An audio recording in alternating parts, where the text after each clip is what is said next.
kita akan memasukkan cuka. Ya. Kita masukkan kira-kira sampai 5 tetes. Kemudian setelah itu kita masukkan sabun pencuci piring. Warna lemon.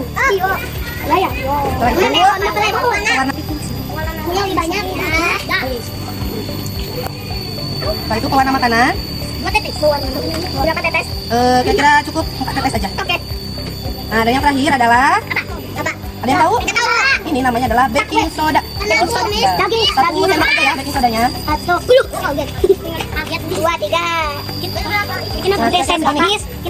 Ini sendok bis. Nah, kemudian kita aduk-aduk. Diaduk-aduk terus. Terus kalau warna biru. Terus diaduk-aduk. Kita jadi es krim.